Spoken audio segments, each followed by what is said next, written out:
is a pain in the butt. You hit your ball in the trees and then you lip out the putt. But if you've got a little time, then come and spend it with us, 'cause now you're listening to the Rough Cut.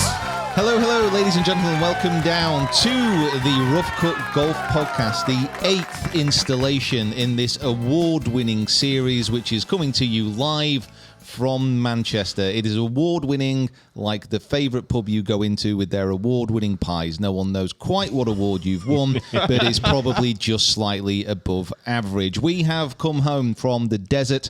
The Arizonan sunshine has seeped into our flesh, and we are feeling overly positive. I am with my co-hosts, my cohorts, who are also on the trip, Jacob and Kieran.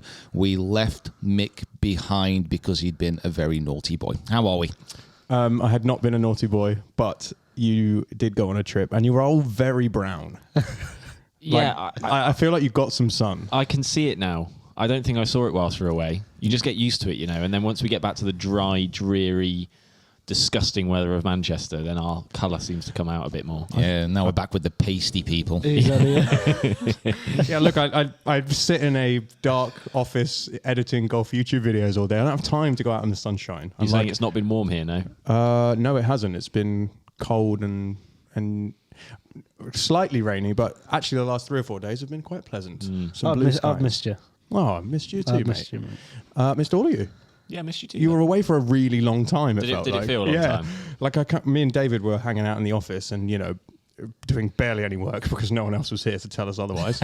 And you'd stop mid-conversation and then there'd be no one else talking. And you're like, oh, it's very quiet around here when we're both actually working.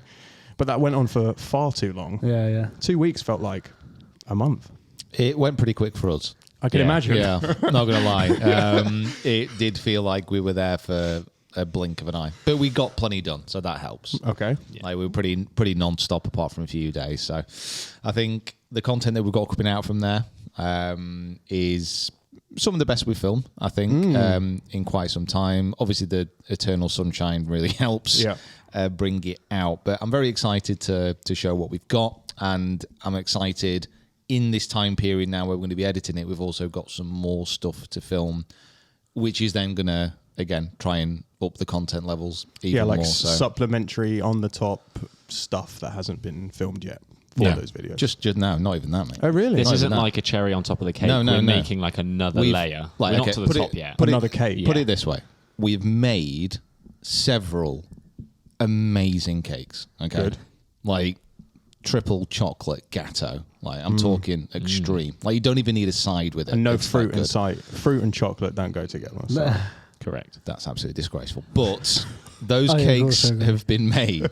They are sitting currently in the back, and they are about to be moved into the shop window where people can go onto YouTube and get them for free.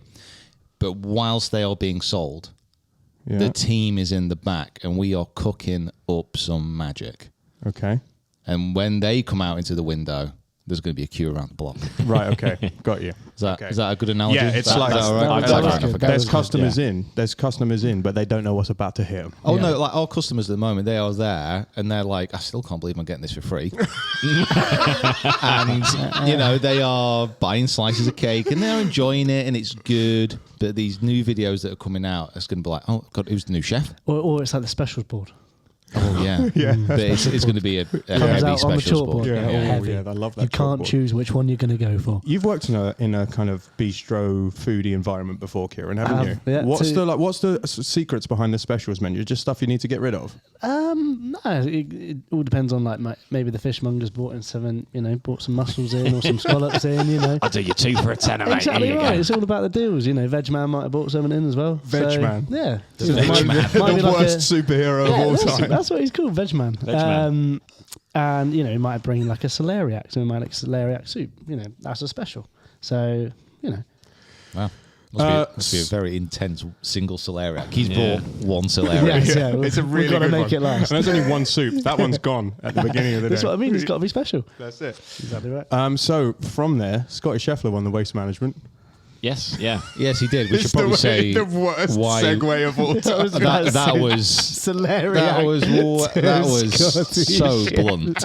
Did you not know that, That Scottie was Scheffler terrible. just solely his diet is on Solariac? Oh, Were you not aware of this? I No? didn't know Okay, that. oh, right. Mick, I expect so much better.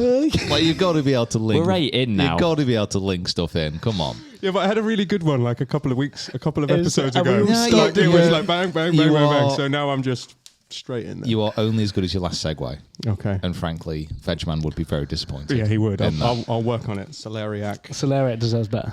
Yes. So while we were out there Yes. in Phoenix, Not around Solariacs. when we were out there, the Waste Management Open was on, which is, one of the most intense, individual, unique professional events out there. And we got a first-hand look in so many ways at what it's like to play in front of that crowd, but also the atmosphere and the energy of that crowd as well, which is unusual. Yeah. Yeah, it's kind of like the first kind of big event of the year that people look forward to. And this is you've been before. You've This, definitely been yeah, me and before. Pete, this is our second year And going. did it feel? It felt as big? busier. Yeah, It definitely felt busier. We didn't spend as much time in and around the golf this year, which was fine, but also a bit of a shame because it's obviously nice to watch some golf whilst you're there. Mm-hmm. And yeah, it is just something else. Just the pure amount of people. Yeah, Scottsdale as a place. Yeah, is I just imagine like it. I imagine buzzing. it being the kind of the same kind of buzz when like England are in a World Cup, or there's it kind of feels like I it's know exactly what you like mean. there's a And little bit of energy about the place. I know what you mean, and also the Super Bowl was on, so like we had sort of the golf crowd, and then we also had the NFL crowd as well. Yeah, It was just a, sport took over the whole of Arizona. Really. yeah, it was a very good week to It be was there. so American. Sports was the winner. It was great for sports. How many times did you hear the American national anthem? Only properly once actually. Yeah, Only once, yeah. And we got a great rendition.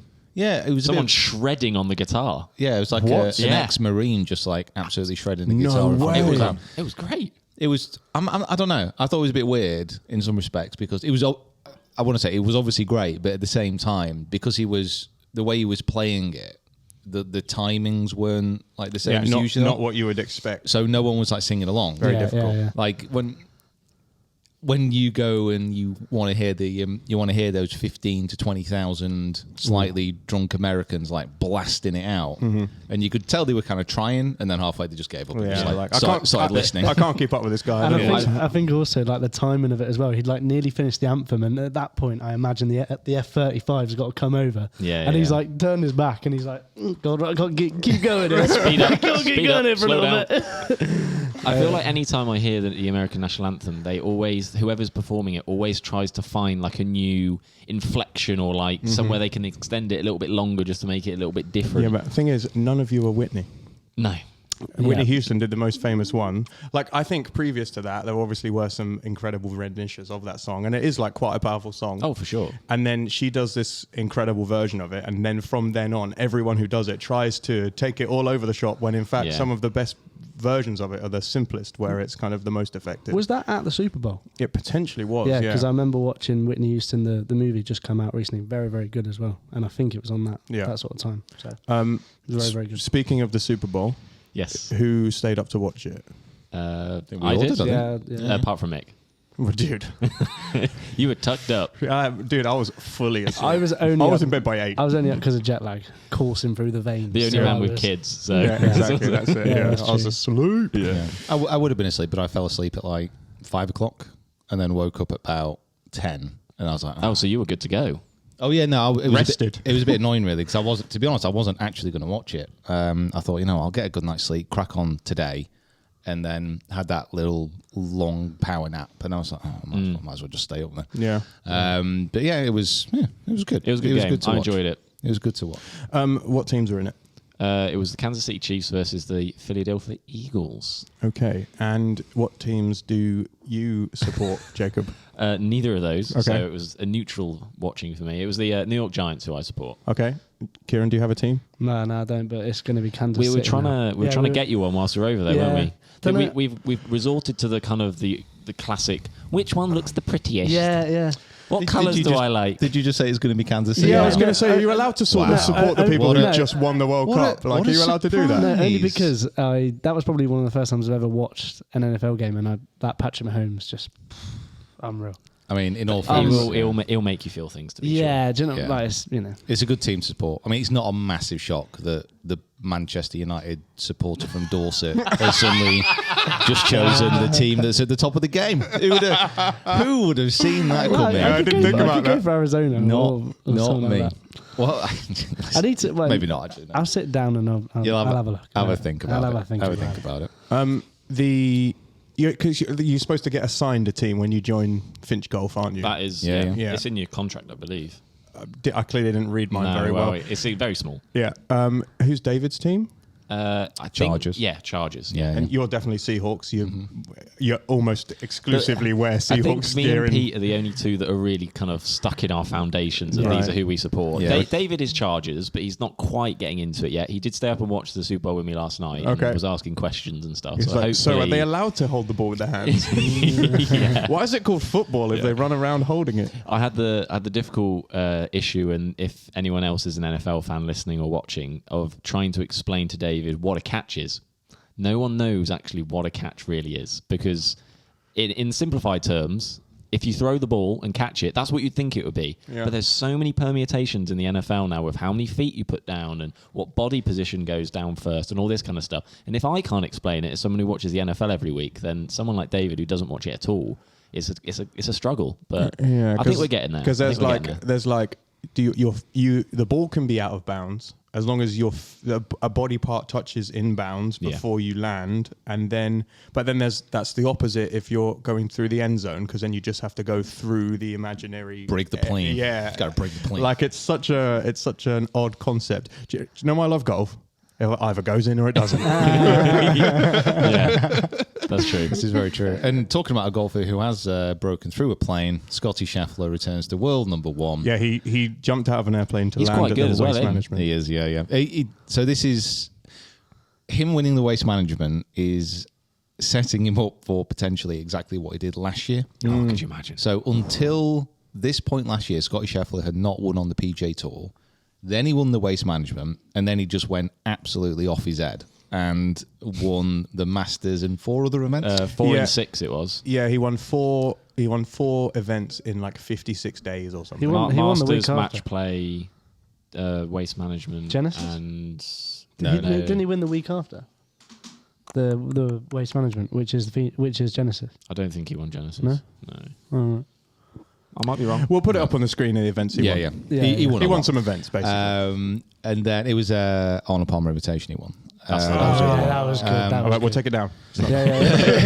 He just absolutely went off on one from this point. And I would say that with Scottie Scheffler, I think he is, even though he is world number one, even though he's had like an incredible 12 months, I would say he is still quite an underrated golfer for many people. Yeah. Yeah, I mean, I think part of that is that he hasn't won, well, apart from yesterday, for 10 months. The last Yeah. win was the Masters. So it was kind of just Wow. like a... So it's been like you just been a bit assumed he quiet, was still winning a lot, but he an entire wasn't. year of just recovering Yeah. from his Masters win. I mean, he'd done enough in the It's first 'cause 5 weeks. He has still been incredibly consistent in that time. Yes. He's just not Yeah. gone across the finish line as much as he was doing within that mental period. But still, at the same time, like he's just so good. Yeah. Like he's such a good golfer now, and he's such a complete golfer. Yeah, I was going to say, like, that with some of these guys, you can kind of put your finger on the area of their game where they are either miles above everyone else or could do with some improvement. And I feel like Scheffler, you're just like, he is just solid in every area. There's no area where he's above average. He's 10 yards above tour average on driving, and then his accuracy is like above average as well on driving, and then also he putts really well. He's great around the greens. His iron play is incredible. So like, you're right though. He maybe hasn't like. Yeah, T Green is just very good. I will say that 16th. Did you watch that 16th? Oh yeah, he missed.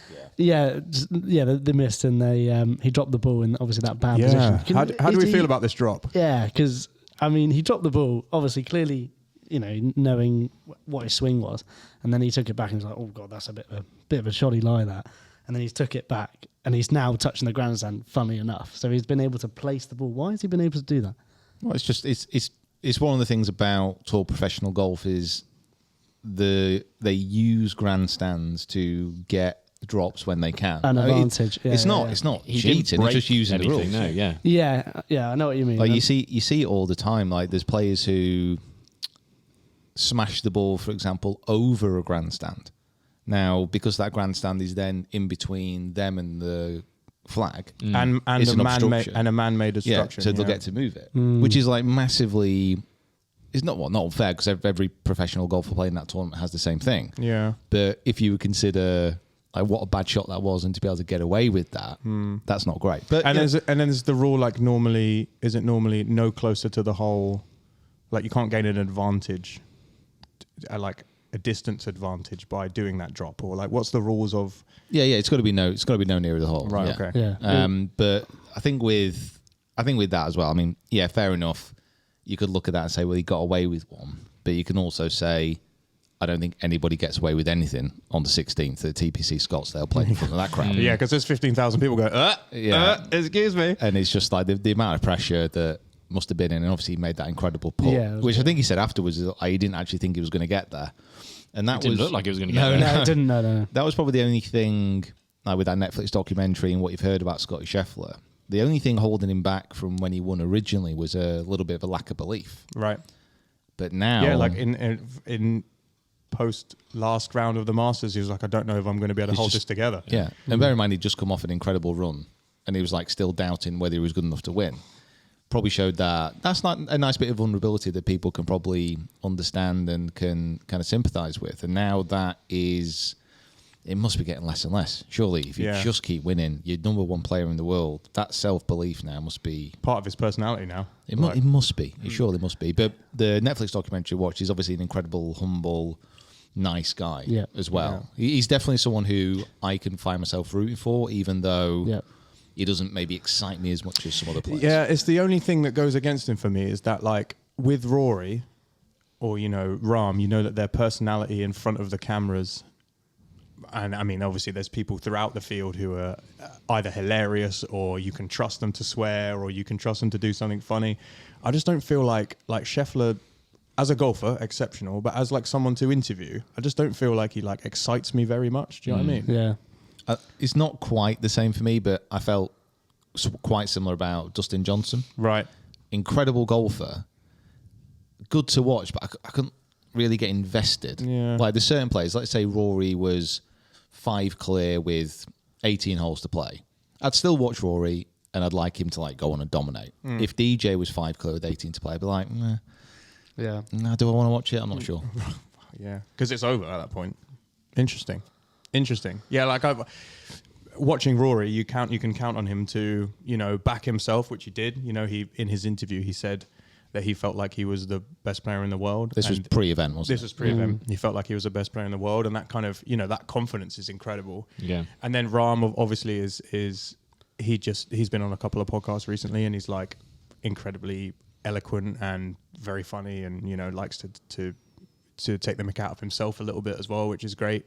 Just don't get it with Scheffler, really. I just feel like he's a little... Did feel that Scheffler, like, almost, he was very, very he felt very, very comfortable. Where he looked very, very comfortable while I was watching. Maybe he's just too chill. Yeah, but also, like, I think now he's kind of not necessarily got a bit of an arrogance, but now he knows that he's up there. Whereas before was last year, he probably didn't know that he was the best. Maybe didn't feel like he belonged up there. He knows how to do it. Exactly. He knows how to win. He knows how to win the big stuff as well, which is obviously a massive thing. Exactly right. And we're going with Rahm as well, being in the group as well. Like that's to keep your head of that, and he had a good start. Rahm did, but like just played a very good round. I struggle to think of a time. I mean, for me anyway, in golf where we've got so many guys, Scottie, Rahm, McIlroy, who were so open as well about like, I am the best. Yeah. I am number one. I kind of respect the confidence.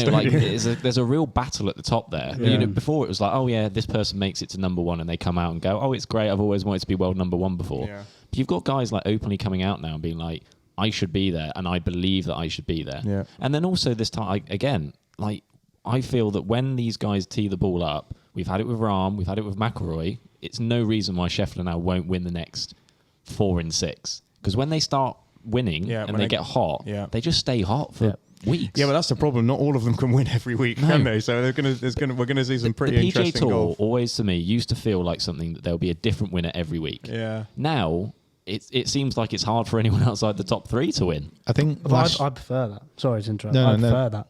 I don't know about you guys, but I prefer that, like, as in that dominance. You like the dominance. Yeah, I love that. I love the dominance. No, you've got your the top 3 that are likely to win, and then you've got a few that come in and just you're kind of rooting for them, but they also, like, I was throughout the whole thing I was rooting for Scottie to win. Shout out Nick Taylor, actually. And then also, like Nick Taylor coming in, like it was a bit of both, where I was like, I know I want him to win, but then I want him to win. It was like, it was very, very fun to watch. I always find myself rooting for the underdog. Yeah, always. Yeah. I think that's a natural thing to do, isn't it? To try and, because I was the same. I was rooting for Nick Taylor there to try and come through, but I never really felt Scottie was going to lose that. He just looked imperious all round, like he didn't look like he was going to move.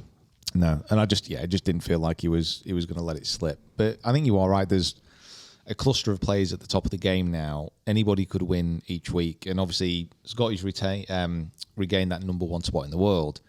But it's so close that there's literally nothing to say that in 2-3 weeks Rory's not going to be there. Yeah, exactly. It's going to be lots of flip-flopping, isn't there? It's yeah, permutations every week. It's going to be, if McIlroy wins and Scheffler finishes T10, then he goes back. Yeah. Which is good. Like it's good for the game of golf, I think. Like it's great to see. Like, I didn't like the periods of time when, of course, because I'm an Arsenal fan, but when City won the league every year, you're just like, or Chelsea win the league every year. You're like, it's kind of like, okay, cool. Like, I want to see some competition. I like it much better when there's a few people who are in the running for it every year. It's great. Yeah, that's really, what I mean. We've kind of got the top 3 spots at the moment, and it's just like battling that out every week, especially now with the new PGA Tour. This is going to happen like 15 times, isn't it?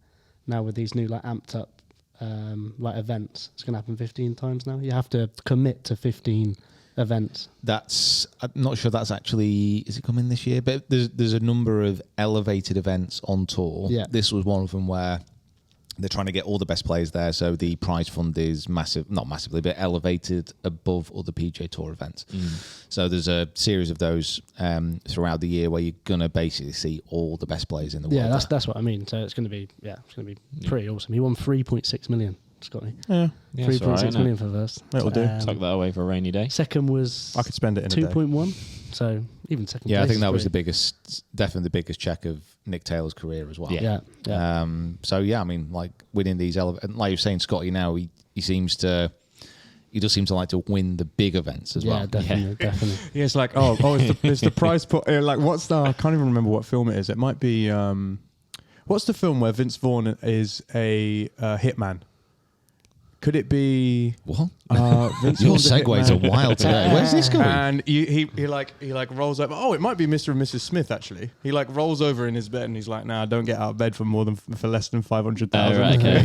That's Scheffler. He's like, the prize pot's only 3 million now. I can't be bothered. I thought you were going to go, what's that film where Vince Vaughn owns a really unestablished gym and they need to go and play? And then him and his mate go crash weddings. Yeah, I can imagine Scheffler being like, "Yeah, prize pot's not that much. I won't turn it on. Not bothered."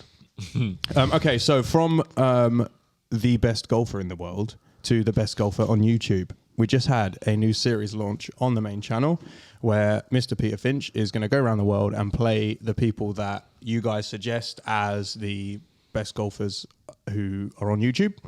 And you played your first game against Mr. Andy Carter, which was wonderful to watch and even more fun to edit and film, which was great. How did you get on? For the people who haven't seen it, go and watch it. But talk us through how you think it went. Well, for me, it didn't go great. But I think with that, obviously, it was a bit of a weird game in many respects. I was struggling quite a bit, and Carter played pretty well as well. He did, yeah. But I think as far as like the start of the season goes on this, and like Mick said, what we're going to be doing is playing a series of matches across the year against other creators, both social and on YouTube, but who've appeared in YouTube videos. Yeah.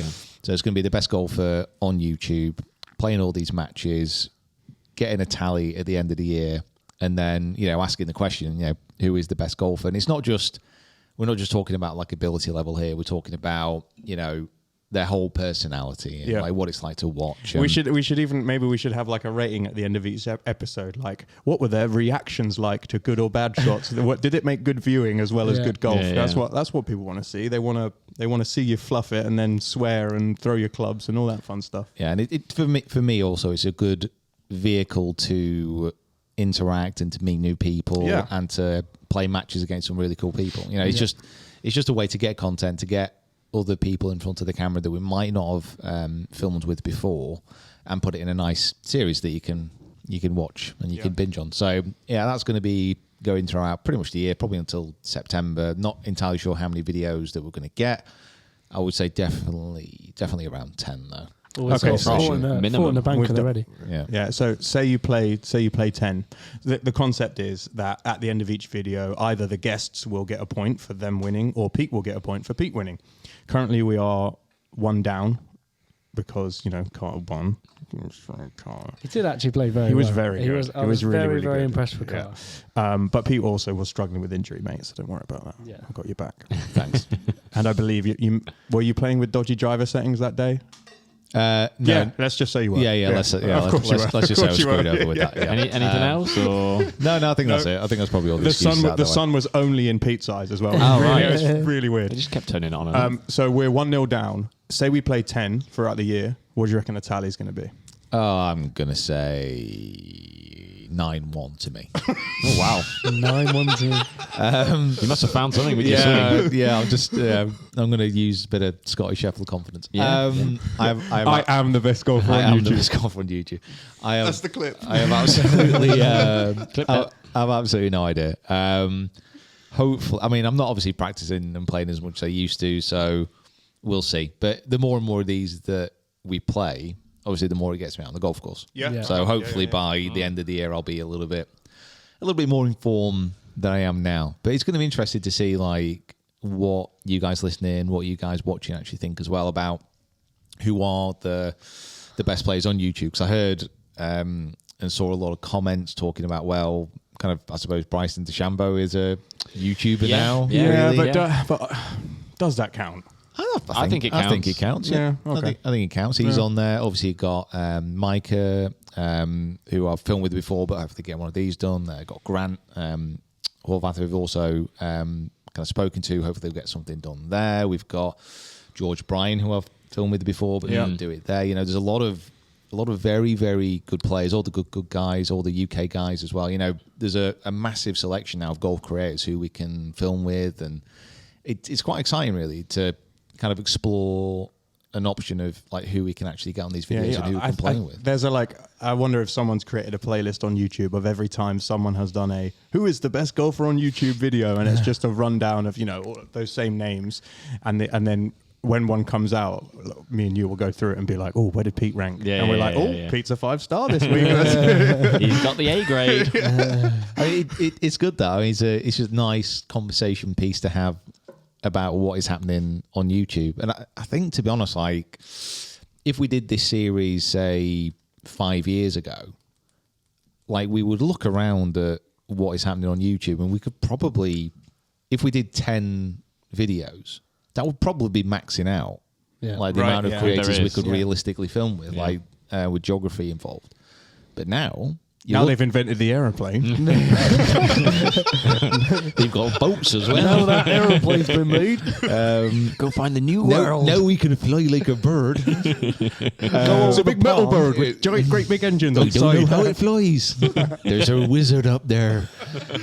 A what? A wizard, Harry. A Listen. wizard.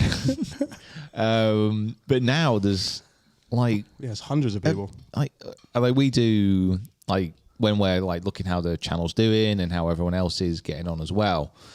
Realistically, there's easily 100 golf channels out there that we could look at and go. There's 100. Yeah, There's 100 in the definitely. north of the country. that we Yeah, could it's go just and in shoot. Manchester. It's just Just so a Trafford much. Golf Centre.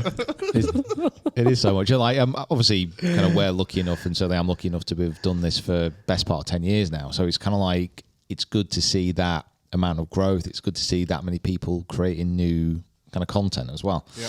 Because certainly me and we've all gone in our different directions as far as content's concerned. But like a lot of people, certainly UK based, we all started in the same place. Yeah. PJ pros who decided to start doing coaching videos and then like branched out. Mm-hmm. And now, like the amount of different types of golf content are just incredible. It is genuinely exciting to see, and hopefully we can film with as many of these people as we can. Yeah, like one of the goals at the beginning of the year, well, one of your goals specifically was like just to get out and meet more people and play more golf with people that we've never filmed with before, that we've never played with before. So it's gonna. I'm excited to meet all the kind of the new people that we've not shot with before. So it's gonna be good. Yeah, it's not also the big channels as well. It's also like the little channel as well that will have some like very big players as well, and like Trey and all that. And that's exciting as well. Is like introducing those people into the community. I love how you just first named a YouTube golfer that most people haven't seen before. Trey Niven. Trey Niven. Yeah, he's a Sky Sports presenter. So his YouTube channel is very good. It's just Kieran. Still probably needs a second name. First name. And we met him before. We have met him, correct? We Yeah. That means we know him very well. That's great. Exactly So right. you shot 2 of these while you were away in the US. We did, yeah. Who did you shoot with? Hannah and Fred, who are mostly on first name first basis. names. yeah, but Hannah Gregg and Fred Lindblom. I hope I've said that correctly. Yeah. You did a great job. That's why he didn't want to say it. I didn't realise you're bilingual, mate. Oh well, He swallowed a. Where's he from? Sweden. Sweden, yeah. I swallowed a Swedish dictionary. No, so we film with those two, and we film around Whirlwind Golf Club, which we filmed at a few times. It's a lovely track, very nice. We played. They've got 2 18s. We played over 1 on each, didn't we? Is that right? Yeah. It was quite a the actual performance in those videos was quite a contrast to the car match as well. There's some serious golf coming. I was actually like Fred and Hannah. They're both like pretty well established mini tour players who are looking to make that next step up. Yeah. And they're using social and YouTube to kind of enhance their profiles, and they've got a side business called Short Game Gains, which is training aids, really good stuff. Oh, Yeah. I've heard of that. Yeah, so they're using that as a way to kind of like fund their playing. Oh, cool. So they're both good players. So I went into these matches, obviously won't give the result away, but I went into these matches thinking, well, it's going to be a good laugh, and they're really cool people. They were very close games. Yeah. Did you really take good enough golf. painkillers to make them close games then? Yes. Big shout out to Anadil, whatever it's called. What's it Advil. called? Advil. Big shout out to Advil. Sponsorship is available for our favourite painkillers. You've also changed your swing a little bit and your grip as well and everything. Yeah, I'm making the You're most. left-handed now. I'm changing. I thought you changing were everything. going to shout out the turkey burger you had before Fred's match. That was God, That was a... I mean, it was great, but it was it a was bit of a sitting heavy, I struggle. think. Oh no! It was a bit of a You struggle. do hamstring yourself, I know, it's just good though, isn't it? Well, listen, my winter bulk is over now. So You've got through the cold months. I've been bulking. Now it's just time to start survived working hibernation. on it. Yeah. no, it was good to see. Like, even from us behind the camera. Yeah, it was fun. It was just a smile. Like, it was a smile behind the face. Just like Smile behind the face. smile on your face. Like that when you're having to zoom the camera just on the pin, that's always a good thing. Yeah, You know what That I is mean? good. Yeah, that's a good point. Always, Yeah. It's always a nice feeling. Yeah, if I'm not having to search for Yeah. where the It's- ball's going to it's this land. bit where you hold it here and then you're like. And that was literally Off to the side. that was Dubai. When you actually haven't got enough tilt in order to see the ball fly into the desert. That was Dubai, and it just makes my job easier. It just straight down the middle. It's on the pin every Literally, time. straight down the fairway. Like Love perfect. Very nice. So do you feel like you finally are getting out of that driver what you wanted out of it then? Yeah, there was a lot of. You drove it well. I have to say, after the UAE, the Stealth 2 Plus took a bit of a beating in the comments. It was. It did. It wasn't a popular Everyone's choice. like, "Oh, go and get an easy and drive into here." Shush. Just wait. Just calm down, everyone. First time he's used it. Yeah, Just relax. I put it on 6 degrees. It's not his fault. exactly. Blame Mick. It was quite the contrast. It has to be said. I was Hitting some big ones. Yeah, I won't like tell you what video, but one of them did almost go 400 yards. Yeah. No way. How much downhill and how much wind? Not- Literally hardly any wind. No wind. Good lord. It, Yeah. You know what? Doesn't surprise me. to be honest, it Doesn't was surprise me that much. To be completely honest the with you. warmth obviously helps. Like you can swing it a lot faster and it flies through the air. But there were a couple of drives where Kieran was saying he was had a smile on his face. I was just laughing. I was like, What is going on? I don't know what's happening. No need to zoom. You can't bloody see it anyway. No, is it? I have absolutely no idea what's happening. Who knows? I just went with it. So yeah, it was great. And to be honest, like I said, the videos that we filmed, really happy with, and just to be out in the desert, to be out filming where we were filming Whirlwind as well, like the setting and the surroundings. Yeah. Did you just play there? You played just there, or you played a couple of places? Where else did you hit? Aguila. So we filmed around Aguila Golf Course. Shout out Spencer. Thank you for sorting that out for us. He's an awesome guy. He got us around there, and we did the Wilson Dyna Power driver, which is coming out next week, I believe. Very surprising. Yes. No way. Very surprising. You will want to check that video out. Better than the Anesis 900. Oh, I don't Nothing know. is better than the Anesis 900. But Wait, hold on. When's that video coming out? Is it coming out? Anesis? Yeah. It will be out. It'll be out by now. already. It's out now? Yeah. Yes! Finally! Yes! we God, it's left my hard drive. to fill everyone in why Mick is so excited about the Anesis 900 driver, we filmed this review in October, and the embargo for it kept getting pushed back with no idea why. But it is finally here, and it is released. It is out there. If you've not watched it, by all means, please do, because it has matured like a fine wine. Yes. I think what made it worse was that there was a little bit of stress.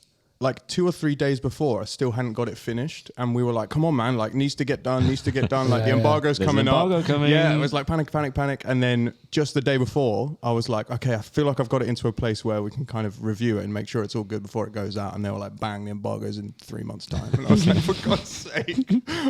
All that brain power I used, and then chopped it out from underneath me. To be honest, I liked it. I thought it was great, because I was like, for the first time, we're actually literally months ahead of content. Yeah. It was great. First time in ever. a roundabout way. And but- whenever we needed to, reassure ourselves that there was a little bit of a buffer, we're like, but we're way ahead on Anesis. we knew this week was coming. It was like, but we're covered 3 months in advance. We're absolutely fine. Yeah, as long as nothing changes, they don't change the price, the name, or when it's being released, Can we're you all imagine? good. God. Yeah, it's been so long. It's the 900s and now the 1800. We're just doubling it. Stealth 4's come out. So And it's slightly confusing as well, because we filmed that when we were over in Spain. So our recent run of videos, literally, is going to be Spain, UAE, Arizona. yeah. Back to So- Spain for a little bit. So and then- don't, if you do watch Yeah, it, that's like that. And then there's going to be, there's the next best golfer on YouTube was back in the UAE. honestly, it is going to look. It's going to chop and It change. is going to look like my NetJet subscription has come through. But it is not. These were all filmed at different times. But We should start putting the dates on them. Like, this was filmed, after COVID, or maybe. Yeah, you had to put a thing that said this was filmed before restrictions came into place, so people didn't go nuts about you doing being too that, close to yeah. each other on a golf course and Yeah. stuff. yeah.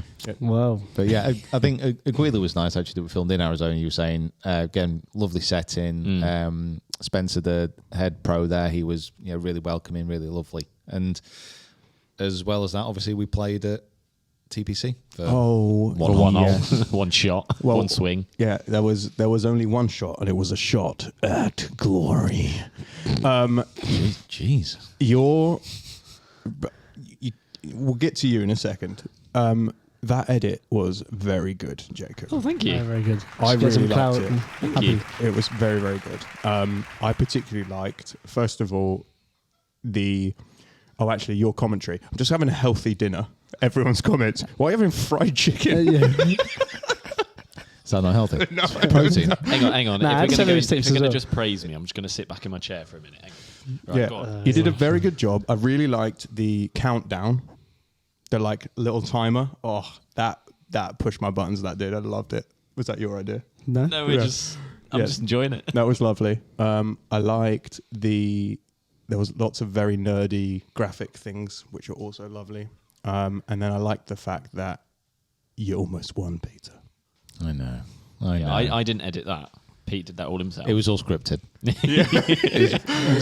like this is like when people are like, "Oh, I know the outcome of the Super Bowl. I've seen the It's all script." scripted, yeah. So me, Michael Phelps, all the crew sat down with Whoop at the start and was like, how's this going to go? That's like why we had to get out there weeks prior. One of our ambassadors needs to win. Which one of us is going to be? It was amazing the crowd didn't actually see. So everyone basically hit their shots, but they took way too much club. So we all went over the grandstand and there was a guy at the side just chucking the balls on. No, they all got relief and they all got to take a drop. Just dropped it onto the green. I win. And it was cool. Listen, at the Whoop Shot Glow, we did this last year. But this year we were a little bit more prepared about what it was. So it takes place on the 16th at TPC Scottsdale, which is the Coliseum. 15,000 people sat around it. A little bit rowdy, shall we say. Everyone's bevved up. And they all stick around. There's a group of celebrities, sports people, sponsors invited. I think there was like 30 people there. Yeah. Was it much more than last year? It was almost double, pretty much. Yeah. Yeah, so And the names as well. Some big boys. Yeah. If you're into American sports, Yeah. like I'll find the list and kind of chuck it up here, but it's very much American sports dominated. I think the one that obviously breaks through is Michael Phelps. Yeah. The greatest Olympian of all time. He was in there. He's another Whoop ambassador. I mean, there's so much similarities between us. And it was. He's a little taller than you, but that's about it. Yeah. It was a case of like we did this whole video like prepping for it and trying to. It was all about trying to control my nerves because playing in front of that many, hitting one shot in front of that many people. It's 15,000, isn't it? Yeah, and literally, I don't know how to describe the feeling when 15,000 people look at you. Or you know they're looking at you. And you're surrounded by cameras. Yeah. And you're like, this is very different. Yeah, because when it's just Jacob and Kieran, you can slice it into the woods and go, sugar. And then, Well, put it this way. Every Literally, team. every golfer listening or watching this can understand the feeling when they're teeing off and there's 5 people stood around the tee. Yeah, I was going to say, on the first hole or something. Yeah. When the Even if people the- are sat on the if they're sat up on the balcony, but Yes. even if it's just the tea time behind you, the group behind you. you can hear them walking up. and Or you're it's like when someone says, "Oh, do you want to play through us?" And you're like, "Yeah," and it's a par 3, and I'm like, "Oh, sugar." It should be a 7, but I'm just going to take a 3 iron just in case. that playthrough hole feeling. So a playthrough hole, you're caught up with the group ahead, and they say, "Okay, come play through. You're obviously playing quicker," and there is that expectation because you're playing quicker, you're going to hit a good shot. And imagine playthrough hole pressure, and times it by about 1 million, and that is what you've got on that tee. Yeah. It is just so intense. But I was actually. I'm going to give myself a bit of credit here. I was actually quite impressed how well I control myself. No, I was very impressed by the heart rate control. Yeah, it was very good. Yeah. Unbelievable. You've talked a little bit about how it feels. Like, what did you actually do, apart from, not drink beer the night before, make sure you got a good sleep? What did you actually do to prepare for that that you didn't do last time, and what difference do you think it made? It's literally just an awareness of breathing, Right, yeah. for a start. It's just like, it's not exactly mindfulness because I definitely don't meditate, but it's more just understanding and controlling your breathing and knowing. Obviously, it's helped that I've done it before, so it wasn't. I knew the situation, what I was going into, but just controlling breathing, and also it helped that a lot of the people who went before me, like no one had actually hit a good shot. Wow. I think maybe 2 people hit the green. Yeah. So I was like, right, okay, I'm just going to step up. I wasn't using my clubs either. I was using some G430 irons that were there. So it was 140 yards. I thought that's Very just forgiving, though. Yeah, exactly. I was like, bank. I mean, that's amazing. Yeah, I don't want those Tiger Wood blades. Thanks.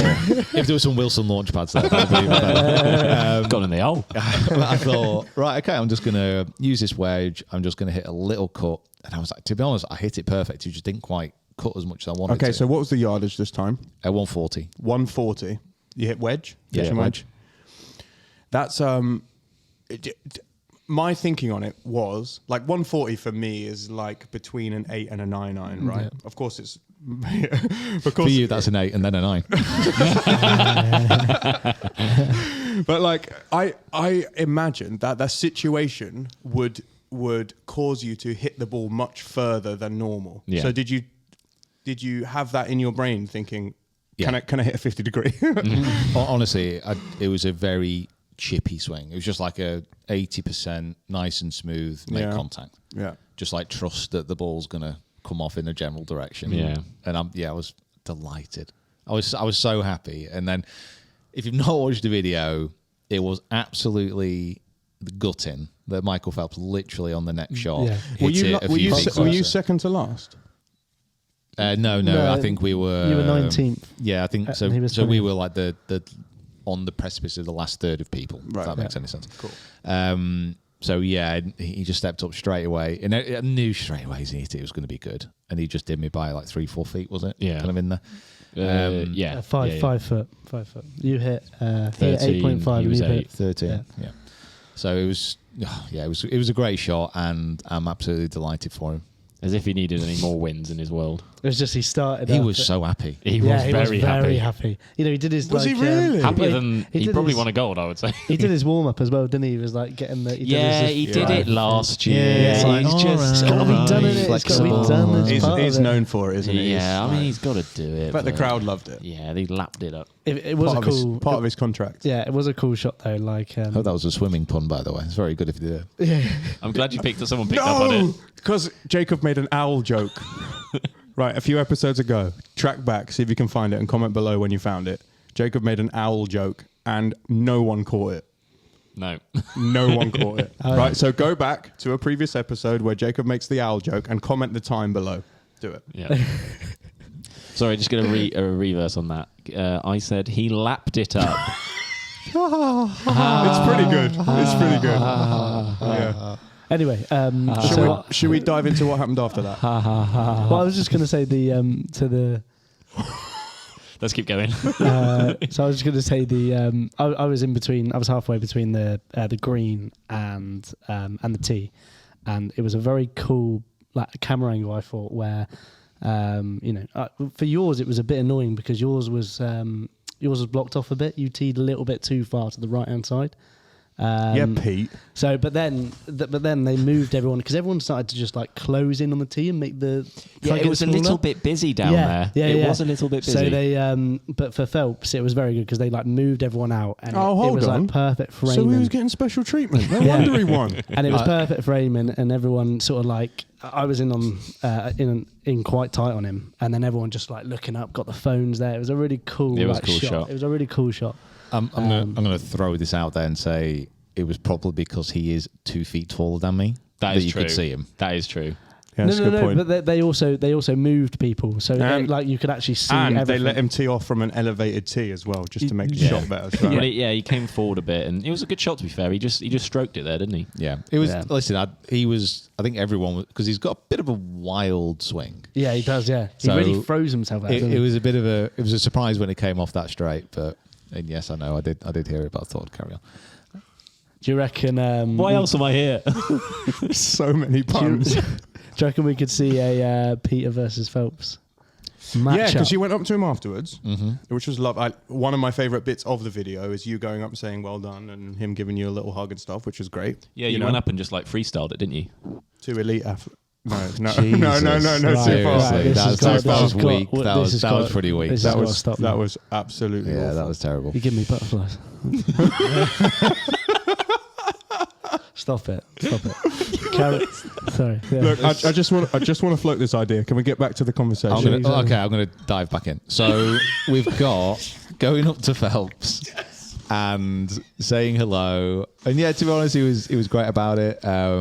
He was very gracious in victory, apart from the over the top celebration. But the most important thing is for us, it meant 25 grand for charity. Yeah, Perfect. Yes. which Yep. is cool. So this year we're having a lot more of a kind of a fundraising drive as far as like how much we can try and raise. So to start off literally with 25k is amazing. So huge thank you to Whoop for getting us out there and doing it because this is all through them. Yeah, Yeah, Whoop made it happen. Yeah. So massive thank you to them. And thanks to Michael Phelps for agreeing to come on the channel and play an 18-hole course vlog with you, and then give you a swimming it's lesson. very admirable of you. Yeah, well done. That was a great conversation, which I don't remember having. Damn it! But I'll claim it. I Why not? reckon we should try it. We should push for it. I think it'd be a good. Yeah. Yeah, we'll good go one. get onto your contact at Whoop and That's say, what I look, mean. Get onto Henry. we want redemption.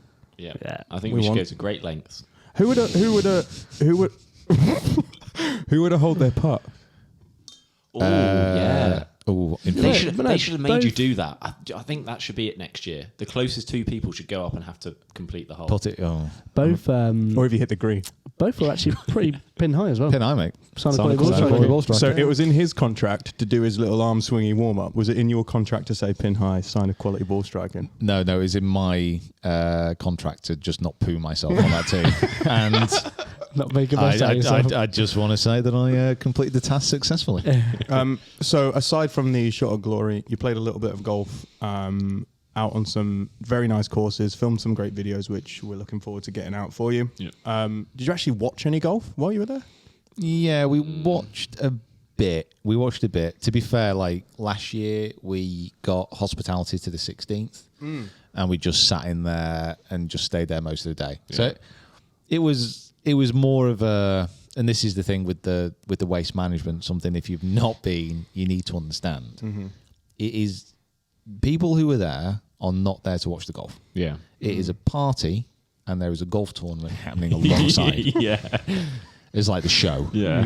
It's like a sideshow. So we had a bit of a wander around rather than just kind of sitting down and drinking, and it was fine. I'm not a great watcher of golf when it's live.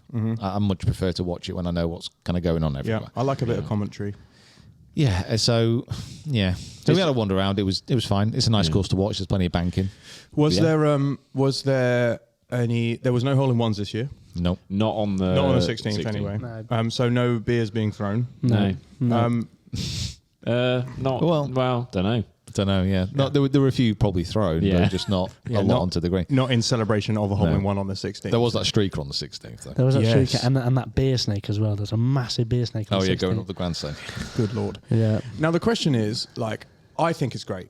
I think that anything that elevates the profile of golf to people who maybe won't have seen it before is great for the game. It gets people's eyes on something that maybe they won't have even considered tuning in for before. Do you think, if you're talking about these 15 like hyped up events that are going to be like bigger purses maybe next year? Yeah. Do you think things like this, where there's a little bit of a sideshow element, are good for golf? I would say if you want to go to a golf event and you've not been before and you enjoy getting smashed, this is the one for you. Yeah. But I've got maybe a slightly different opinion as far as I think it's great to watch. It's really cool in isolation. And when you go, you can have a great time. But I personally don't feel that it's growing the game. Like that's not for me an event which is going to grow the game, because like a lot of people who are there are just there to get drunk, and they would do that if the golf wasn't there. Yeah, but I see the waste management as the gateway drug to the Open and the Masters. It's like, if you can get into this and you can be really excited about this, try this other thing that's got a bit more prestige and maybe has like a little bit more of a historical element to it, but maybe has far less beer throwing. Like, there is still exciting things going on that don't involve people streaking and diving into the lake and swimming away from the police. Like, there's lots of, despite all the antics, there was some really good golf played as well. Do you know what I mean? Yeah. I'm not sure. I mean, listen, when I go there, I love it. Yeah. I think it's great. We always have a good time.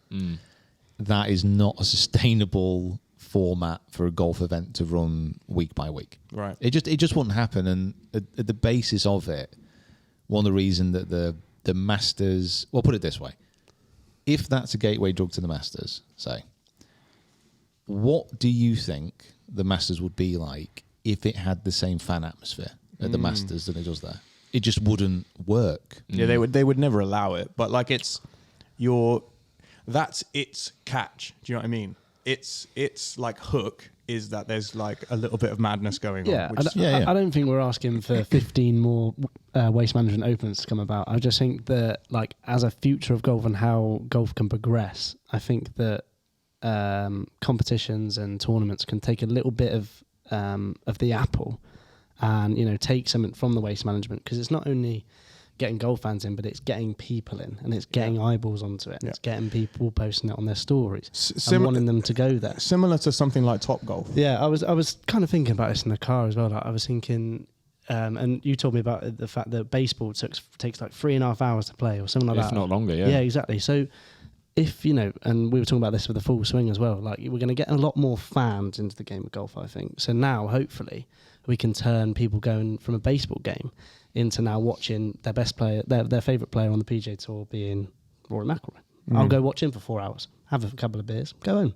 You know what I mean? So it's getting these people into they're like peripheral people who definitely. And it's like I can see that side of things for sure, but I definitely think that you are looking at the waste management now is going to become, or is creating itself as a very isolated event, as it wants to be this kind of thing. It wants to be high attendance, known for being quite rowdy, getting people drunk, 16th making it the Coliseum that it is, and making it what they say, like the greatest show on grass or something, whatever it might be. But then you've got people that are going to, as they would for a golf fan who wants to go to Augusta or wants to go see an Open, they'll want to go to TPC Scottsdale to see the Phoenix. I just don't see how that then translates to the week after, is that you've watched people smashing beers all week and people go, oh, that looks fun, I'm going to go see that. And then the week after, they turn on the TV and the DP World Tour, the Magical Kenya Open's on. And on the but I think like giraffe.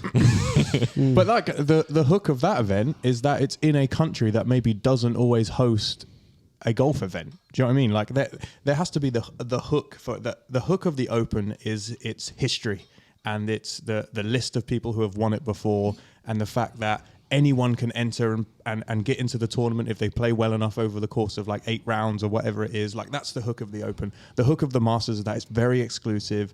It's like they don't let anyone play on that course who isn't, you get entry to this special club.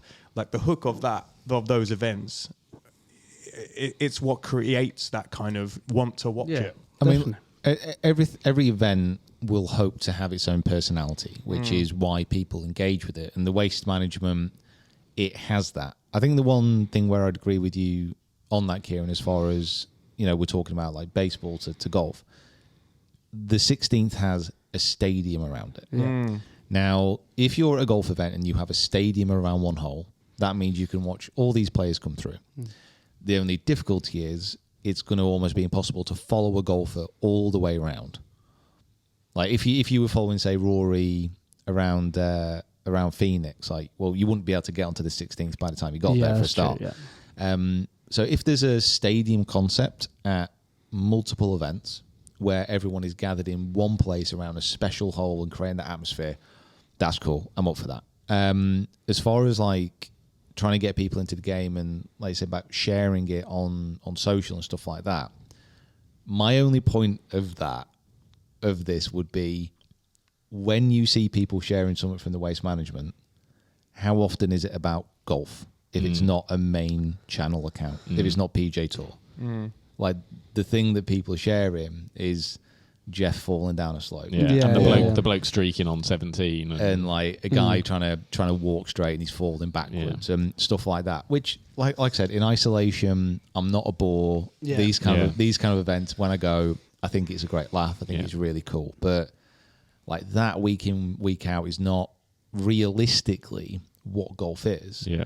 And realistically, that's not going to grow the game in any kind of meaningful way. Yeah, I think so. And almost to kind of sort of play devil's advocate on this as well, is there kind of a line where you are almost bringing in the wrong type of people into golf? Like if you've got these kind of characters who are going to turn up to these things and get smashed, and there is still, in the world of golf, whether good or bad, sort of an etiquette and sort of a way that the game is played. And I think there's definitely barriers that are, in terms of how you can dress on the golf course, things like that have been broken down progressively, which is getting better and more inclusive. And that's obviously definitely the way we need to go with the game. But then, do you feel that maybe there is kind of a line of like we are looking and bringing in the wrong type of people? I don't think it's a wrong type of people thing. It's a case of like we need to show that golf is not for stuffy old men who there needs to be examples of people who, and events and companies and brands who can do cool things that break down the barriers. And if that event's cool thing that they do is that like they allow you to get rowdy, great. That's fine. If your fashion brand or if you're a fashion brand that encourages your sponsored players to play with their shirt untucked, awesome. Like, let's break down the bits of golf that don't make sense. The bit of golf that doesn't make sense for me, that the Waste Management is break it down, is why do we all have to why do we all have to clap? And why can't we cheer? And why can't we scream? And why can't we get excited? Because it is exciting. Yeah. And if we can break down that kind of idea that golf is boring, and that the idea that golf is for people who sit in a dark room after their round and smoke cigars, and and they're all very rich, and that's not the case. Like, golf should be open to everyone, and I think the Waste Management is doing a pretty good job of showing that anyone, even if they don't play the game, can come and enjoy it. Like, that's their aim. Yeah, I think that is something where a lot of people who go to that event, they're not golfers. Yeah. And, we've said this, like I said before, there is a golf event, but a lot of people are just there for a party. Yeah. Which is fine. Yeah. And like I said, if there is a side benefit that they look over from the bar once or twice and go, I might as well give golf a go.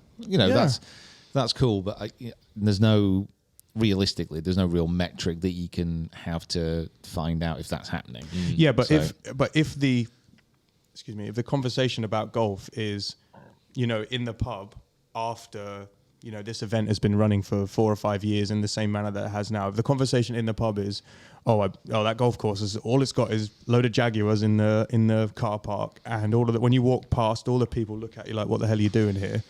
Then it's not done its job. Yeah. If the conversation about golf is, golf is like so interesting and so exciting because have you seen that tournament where people go nuts when you get it in the hole? That's the conversations that I want people to be having. I think that's it for me. Is that I don't want tournaments to turn into a bit of I don't want chaos. No, not at all. I just think that it needs to come across on the platforms that people see these things, like social media, like TV and stuff like that, that it looks like it's a welcoming atmosphere and people are having a good time. And it's fun. And people are watching sport. That's it for me. Like, people, I imagine everyone on the Waste Management story is like, everyone would want to be there. It's like going to a concert, like Reading concert or something, or Glastonbury. Like, everyone wants to go the next year. Yeah. And I think that is what that's what I'm on about, of building that up, of not only just the Waste Management, but let's build that up. Obviously, the Masters have got that, the majors, but building it up in terms of like the Genesis Open, like other events that I'm thinking of, like the Players. These sort of events. The Ryder Cup will have a bit of that rowdy atmosphere this year because it's in Europe. The fans sing like they're football fans. Yeah. Like, the beers will be flowing to a certain extent. Yeah, just like getting people to golf courses, watching the best people in the world, and having a good time. That's the most important. Nice bit of wine. Marco Simeone. Exactly. Yeah. Nice Borello. Love that. Limoncello on the go. So specific. Okay. Good chat. Now let me do a segue. 1 second. Let me think about a segue. Okay. Do you know where you're trying to go to? I am. Oh, okay. I'm trying to go to. Can you tell me some funny stories from while you're in Arizona? But let me think about how to get there. I can't. Tell me some funny stories about what happened while you're in Arizona. Because I missed it. I wasn't there. Stories. What happened? Kieran is always just a fountain of what it looked fun. like, right? The way I followed the trip, having not been there, was Kieran's daily reel about what he got up to that day. Yeah, funnily enough, we didn't spend all the time with our t-shirts off. Now, if you watch those, it looks like what you did was you woke up, you sat by the pool, you had a couple of Modelo's in the afternoon, and then you went out for pizza. That's what it looks like. Is that what happened, or what went down? No, not quite. I think we managed. To be fair, on this trip, I would say that we managed probably more days off than we usually have in trips. Great. So I think we managed to get a few off, but it was a lot to do with course access as well. Right. Okay. Because the Waste Management was on, and because the Super Bowl was on at the same time, the courses were just rammed. Yeah. And the cost was eye-watering to actually play around. So it was a case of being like, well, we are going to use that time, do a bit of editing, and then just also like have a bit of a chill. Yeah. Bit of Top Golf, couple of fajitas. Yeah, Top Golf. Had a walk around for a bit and just got to see a few of the local sites. Went out for a few nights. We tried to go in a few bars, but we couldn't get in because of Kieran. Yeah. let's play. This is a new favourite segment that we're going to bring to the podcast. Is what do you need to bring when you go out on a night drinking? What's your number one answer? Is it on the board? What is it?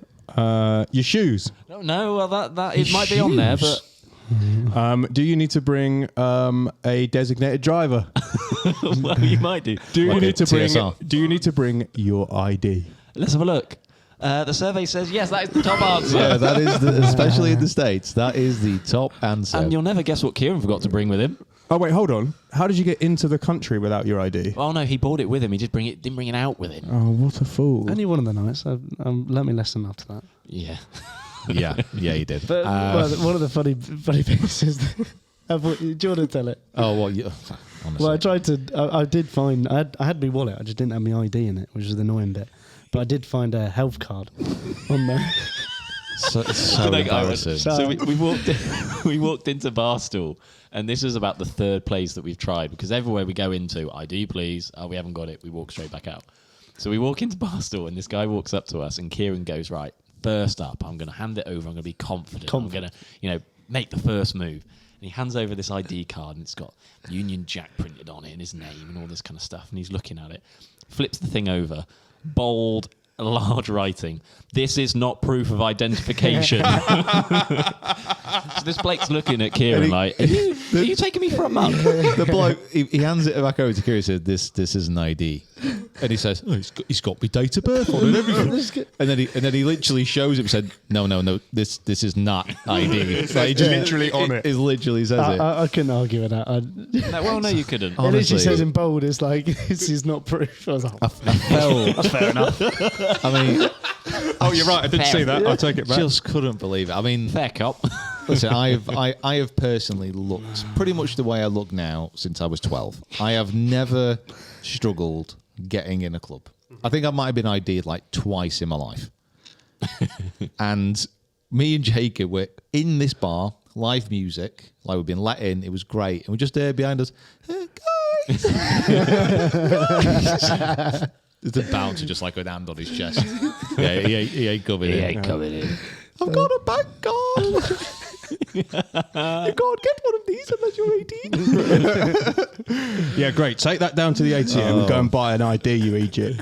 Honestly, it was. You learnt your lesson, didn't you? Yeah. yeah, We learned the lesson that apparently you have to have your passport as identification as well in Arizona if you're foreign. If Yeah. you're on a reservation. Oh, okay. If you're on a Yes. reservation. Oh, So right. if you go to like Native American land where the Topgolf was, for example, or a casino, they're a lot stricter there. So you've got to have your passport. Yeah. Literally, you could be an 80-year-old corpse, and they would Still ID you. They would ask for an ID for you to let in. mad, isn't it? She wasn't sure if she was going to take your Irish passport for a while. Yeah, she had a look at it, didn't she? She was She like, thought I'd sort of promise- made it round the corner. Yeah. I promise it's a real country. Yeah. Just because you haven't heard of it doesn't mean it don't exist, love. This is where all you claim to be coming from, so you must know it. Who won at Topgolf? Pete. mix. I think I won one. I think I won one, but yeah, Pete won the most. So boring. Right. Kieran. Kieran did not win a single thing at Topgolf apart from the award of being the worst golfer in this group. Yeah, it was not good. Was it bad? No, it wasn't good. The swing So let you to down. to put everyone in context, Kieran is a 4 handicapper and he's a good golfer. Like there's absolutely no doubt about that. He's going through a bit of a funk. I've done it, yeah. Like if you play off a mat, and you hit it heavy, like the club kind of skids into impact. Yeah. Like you can hit it about an inch behind the ball and get away with it. Oh, I know. Yeah, exactly. Like, everyone kind of knows this. It's a very well-known thing. Kieran was literally hitting the ball so fat that the mat was leaving the surface of the driving range. I'm going for a transition.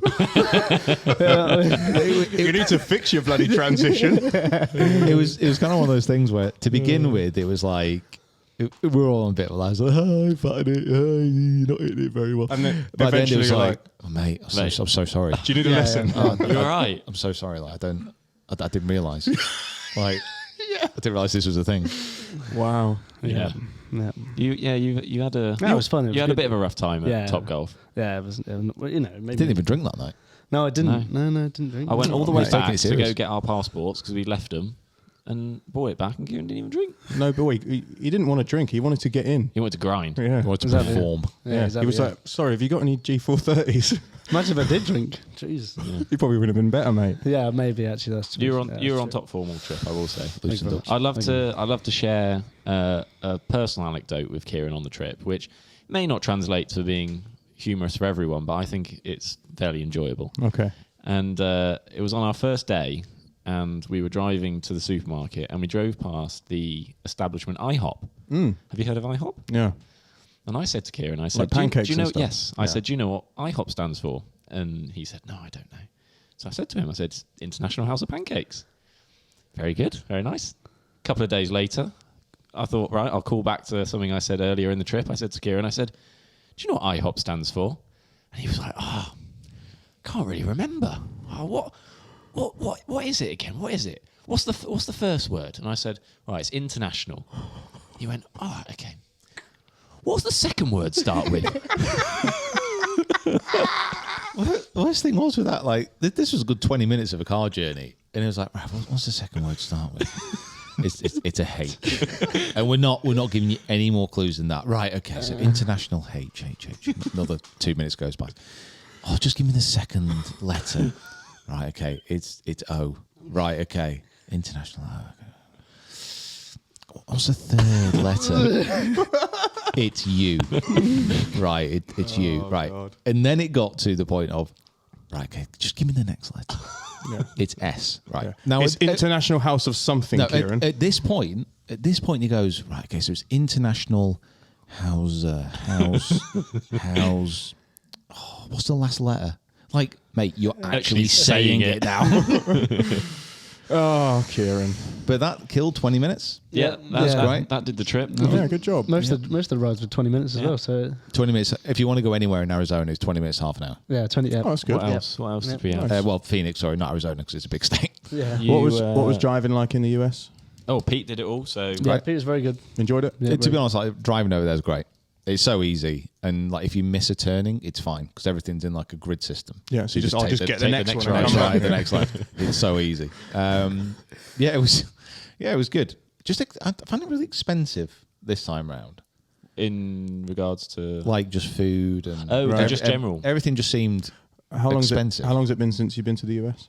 It's only been a year. last year. Yeah, February everything just last seemed year. that. Everything's just ramped up in price. Yeah. Let's be fair, we were in the city where the Super Bowl and the Phoenix Open. Yeah, was, so true. Yeah, everyone's checking- probably gone. Yeah, I hadn't thought about Checking that. they've- yeah. They've gone, add a zero. Oh, Yeah. I mean, talking to it, like Pete made reference to, it was $500 pretty much everywhere for a round of golf just to get a tee time. No. Yeah, and then rooms you're looking at upwards of £1,000, £2,000. It's just that Stupid city would money. be stupid. Stupid money. What was it? It was like $3,000 a room for the week Yeah, in the hotel, Yeah. that is. which is massive. Like, 6 rounds of golf. That. well, we were literally saying like you could put that if you took that money, you could put a deposit on a house Yeah, you could in like literally Manchester. Right. you could become a member at like 8 golf clubs. Yeah. It just couldn't like get my head around it. But yeah, Where people get this money from? I know, honestly, it was just like In this economy? Got to be crooks, ain't they, mate? it was mad. But there was a lot of a lot of business people around. I was sitting next to them on the plane. Yeah. So talk to me about Well, you had a surprise visitor on the plane, Mr. Finch. Yeah, well, first of all, where is he sat? Yeah, on the I plane? want to Okay, get that talk out, to me. please. Talk to me. So this was You was fun. turned left. He turned did turn left. I just want to say the first time in a decade of doing this, I turned left on a plane and went into business. His seat number was a single figure. It was literally Single figure and an A. And it was, flew business like out there and then back. I would also like to say this was on like Whoop's Air Miles. I didn't pay for it, Yeah, obviously. you didn't pay. Yeah. I would literally fly in the wing if you save money. So I didn't pay for Oh, it. we know. So it was It was a very Are nice you treat. sure I'm not allowed in the hold? Like, I've offered to fly before. I want to get paid for it. So it was there. I mean, to be honest, it was a treat, and the flight was like 10 hours. So it was very much appreciated. There's a point where you're like, I should probably, if you have the means, get as comfy as you can if you're going to be there for that long. 100%. Yeah, I was the only on the way out. I felt it was a bit weird because I did want to go. I wanted to have like a bit of a wander around the plane because the plane was actually quite empty. So these guys got more room than me. I was very annoyed about it. Listen, we prepared for Sort this. of. And I wanted to get back to him, but like what I didn't realize is when you're in business class, they seal you off from everybody. He doesn't want our our common air. Do you know they draw like the curtains across when it's a night flight? Padlock, do they? They were velcroed in.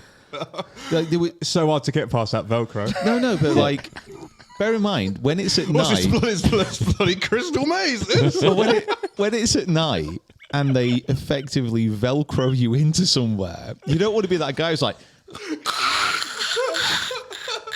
Sorry, everyone. it's like, sorry, I'm breaking out. I'm breaking out of here. Just the levels of the curtains. For you, it was Velcro. For us, it was some woman slamming some poppers in, like, you're in. And I was like, and it was at that point I also had an awkward moment in business. I was like, right, okay. So at the back of the cabin, there's like not a bar, but it's like some shelves that you can go help yourself. So I was like, oh, Must be nice. Yeah. I was like, oh God, I need some water. Right? So I went back there and there was a woman already there. And she'd grabbed the bottle of water and I was like, oh, I'll be nice. So I got a cup for her and like placed down in front of her and like give her a smile. So there you go. What I didn't quite realise is she'd already got a cup out. So now it was this awkward moment where I just got a cup, put it in front of her, and she was like, do you want some? And I was like, yeah.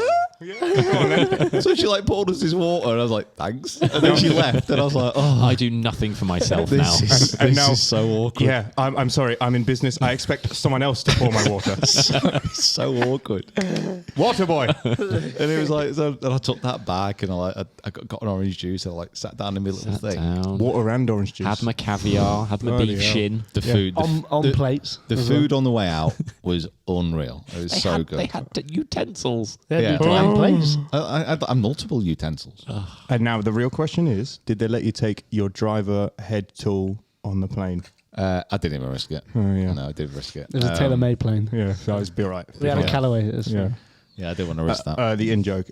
In fact, you might be able to see this on the behind-the-scenes vlog Yep. that may or may not be out by now. Have you not put it out yet? No, we've not put it out yet. I've been busy editing the Carter course vlog. We'll put it out. We'll put it out today. How about that? We just need a thumbnail on it. It's not an ACES. Don't embargo on it. Yeah. So we're going to try as a kind of experiment. Every time we go abroad somewhere to shoot, we're going to try and shoot some behind the scenes content for you just to kind of show you, because obviously you get to see Pete on camera, which is great. You get to see all the videos that we shoot, but there's loads of extra stuff that goes on that maybe you don't know about. Us getting up at 5:30 to go and shoot the sunset, the sunrise, for example. Yeah. That's where you went wrong. Yeah. Oh, it's going up. Where is it? It's getting brighter. Breaking into Pete's fancy hotel to go and get the good breakfast, like all of this stuff that you don't necessarily get to see. We're going to try and shoot some behind the scenes stuff. So that will be out. And the as we were leaving Manchester, they stopped Pete at security because he had a driver wrench in the camera bag. Oh, I didn't know that. And they were like, you could use this to dismantle the... Is that exactly what he said? That dismantle the plane. He definitely didn't say that, but it was like, oh, you can't take tools on a plane, sir. And I was kind of looking at him like, you know, it's for a driver. Yeah. It's like saying- and then he took it over to his supervisor, who was like showing it him, like was dangling it like for a weird way. And I was kind of looking over and said, yeah, so you got a choice here. You can, you basically can get someone to come collect it, or you can leave it with us. And I was like, I'll get someone to collect it, please. It's very important. I was like, mate, it's fine. Just As if put I've it- not put it as if down. I've not got a box of 500 of Well, them no, in the sim room. That's what I'm got to be completely honest with you. I was slightly annoyed because I've got all the different wrenches in Apart there from that one. of every manufacturer, Yeah. all nicely lined up. Yeah. And You like your little display, don't you? I was very proud of that. And now it is one short. It is missing a key Callaway wrench. Okay, so Callaway, send us another wrench, please. We're going to. Honestly, it's fine. We have got 20,000. So, yeah, that was a bit annoying. But swings and roundabouts, they're, like I said, week after in business. Even got to say hello to the captain. I heard about this. Talk to me. This was, I've got to be honest. It's absurd. It was, so I'd literally just woken up. Like it was a night flight coming back, so I was a little bit delirious. Like woke up, got face like eye mask is all askew. Got my headphones on, and then I woke up, and then all of a sudden, like I can see a guy in a uniform coming over. He's got Like, found me out. what are they like? stripes. Are they lapels? Yeah, Anyway, so he's got lapels up there, and he's coming over, and I'm like. And he's like, "Did you sneak a driver tour onto my plane?" Well, he comes over. He came over and said, Heard about your fiasco at Manchester Airport. Christ. comes over. He says, are you Peter Finch? And I'm like, No way. I'm like, no, what have I done wrong? And then he says, I'm. So a few things went through my head. I said, oh, what have I done wrong? And then he said, Was it the water? no. And then he introduced himself and said, oh, I'm the captain. So my first thought is, who's flying the plane? Yeah, literally. That'd be my first thought. What are you doing here? So I'm a little bit like, yeah. So I need to get the conversation over with quickly. Or the plane's going to nosedive somewhere. So he says, I've just watched your video on hitting on the 16th. Let's take it off. Yeah. So I'm like, all right. He said, yeah, I've been watching your stuff for years. It's been great. I'm like, right, cool. Was that cool. why we were 20 minutes delayed?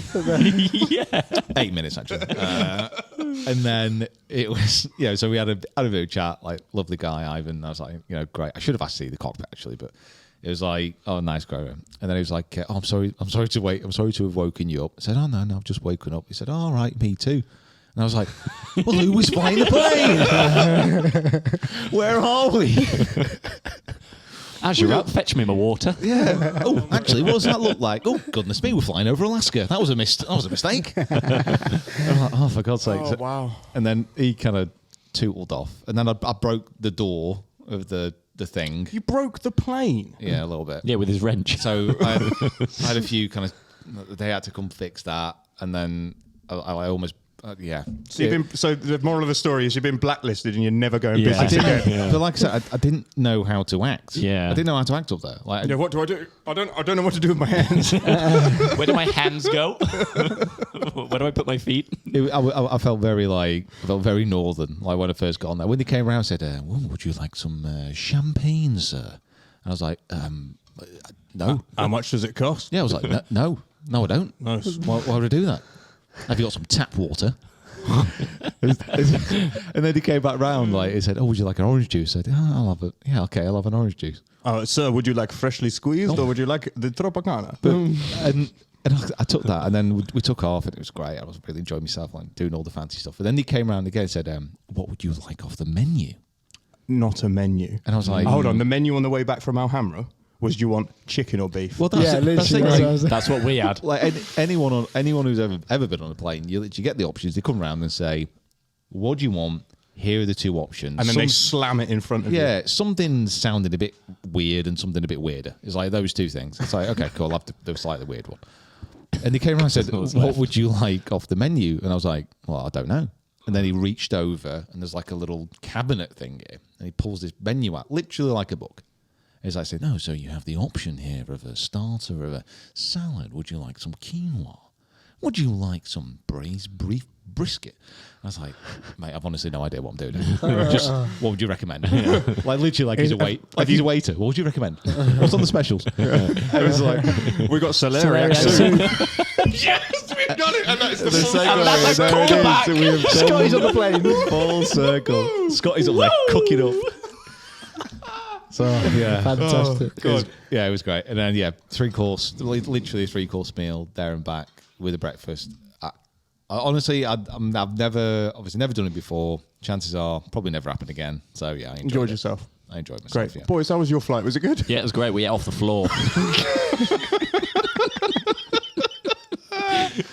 No, it was actually quite good, to be fair. We got lucky. It wasn't the fullest back in economy. So we basically flew business on the way back. Yeah, we did. Yeah, We had a row to ourselves. we had and more room love than it. Pete. Yeah. I You literally had more room than me because you could stretch out. I had to tuck my legs in a little bit, but I got on the row by myself. So Lovely. it was nice. Yeah, it was good. We what did we have? We had pretty much what you're selling. It was chicken or pasta.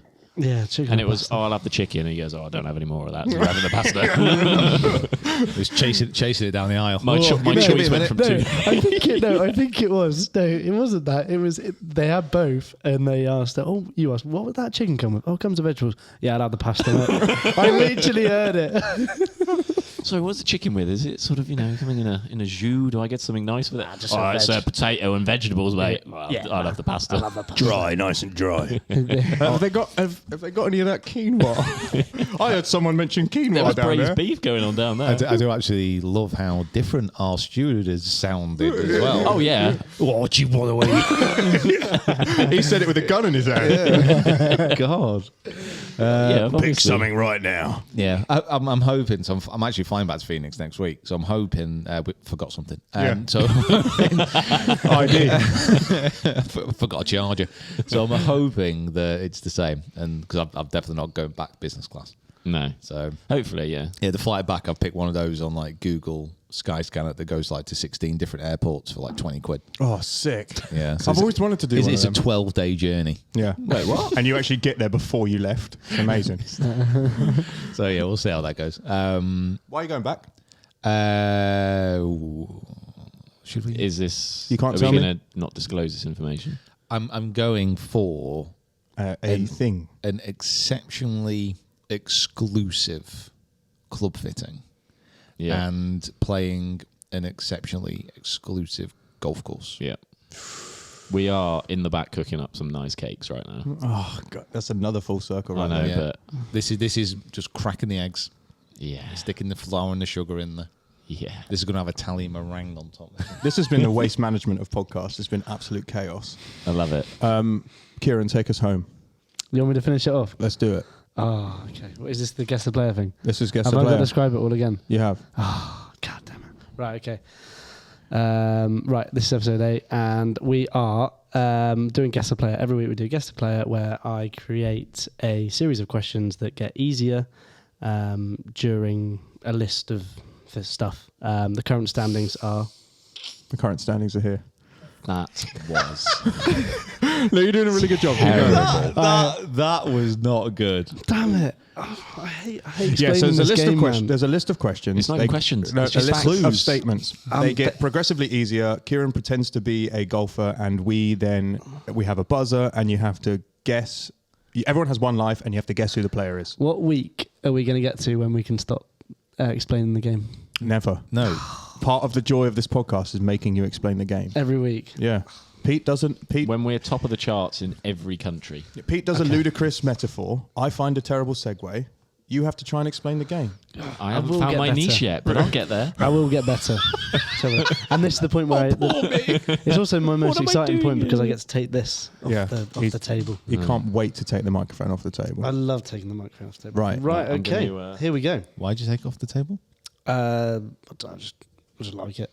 So, right, first one. I'm going to do it as well. First one. This is quite a nice one. I'm changing my buzzer, by the way. Oh, what's your Oh, buzzer? yeah. What's our buzzers? IHOP. IHOP. That's your new one. Yeah. You're keeping the same, yeah? Yeah, sure. Why are you putting your glasses on? Because it makes me all clever. No. Hold on. He's putting his glasses on so he can hear the clues better. Oh, Yeah. right. Okay. It's like when you turn down the radio to find a parking space. Yeah, Yes, yeah, exactly. yeah. 100%. What's your buzzer? Cool, blimey. Yeah, well done. Thanks. Nice. Yours Right. is- First one. Get in the hole. Okay. Oh, hold on. Is he guessing already? Nah, you don't. Oh, should I? No, and you do get one life as well. I will would be- get better at explaining this. I will get better. We did. I think you should write it down. Sorry, I should write it down. We explained it. We got it for you. Yeah, you got it. Right, okay, first question. not a question. Sorry, first fact. Sorry, first fact. Right, I attended the University of Florida, and I was a 4-time All-American golfer. Interesting. Florida.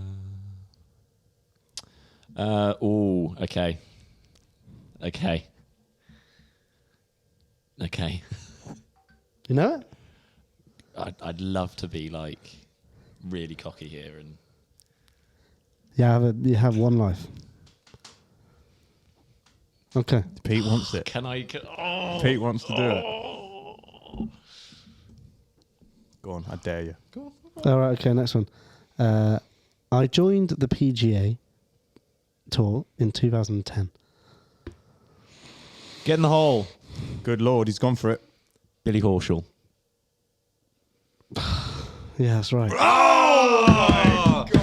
That was Wow, the that is- antithesis of last week, the previous episode where it was so hard. I think that we was too needed- easy. Well, I felt we needed to redeem ourselves from last week because it went on a lot. Yeah, it took quite a Oh long my time. God, I don't know what to do now. Do you want to just read them through for us? Or? Yeah, I'll give you. I'll tell you what. But he's- Let's pretend he didn't get it, Yeah. right? And then about number 5 or 6, we'll all go. You did use your buzzer then, didn't you? Yeah. Yeah. Okay.